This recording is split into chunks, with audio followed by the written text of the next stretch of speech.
नमस्कार मंडळी, आज आपण बनवूयात कुरकुरीत अशी कोथिंबीर वडी, जी करायला अगदी सोपी आहे व चवीला सुद्धा अगदी भन्नाट लागते। तर याच्यामध्ये इथे आपण कोथिंबीर घेतली आहे, ती स्वच्छ धुवून पाणी निथळून घ्यायचे आहे बारीक चिरून।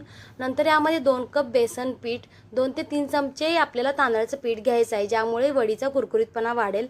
यामध्ये नंतर आपण जिरे, हळद, चवीनुसार मीठ, मिरची व लसूणची पेस्ट, लाल तिखट व तीळ ॲड करून ह्याचा आपल्याला सर्व जिन्नस एकत्र करून गोळा बनवून घ्यायचा आहे। छान आपलं पीठ मळून झालं की एका प्लेटमध्ये आपल्याला थोडंसं तेल लावून घ्यायचं आहे व आपल्याला ते पीठ जे आहे जे सर्व सेम लेवलला असं थापून घ्यायचं आहे व आपल्याला हवं असेल त्या आकारात आपण याच्या वड्या पाडून घ्यायच्या आहेत।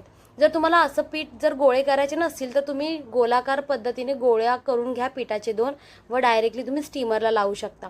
मी इथे कढईमध्ये शिजवून घेतले आहेत। एक 15 मिनिटांमध्ये माझे हे वडे छान अशा शिजून निघाल्या। नंतर आपल्याला इथे कढईमध्ये गरम तेल करून घ्यायचं आहे व मीडियम फ्लेमवरती छान अशा वड्या आपल्याला कुरकुरीत तळून घ्यायच्या आहेत। तुम्हाला हवं असेल तर तुम्ही याला शॅलो फ्राय सुद्धा करू शकतात व या प्रकारे आपल्या खुसखुशीत वड्या तयार आहेत। तर तुम्ही ही रेसिपी नक्की ट्राय करा।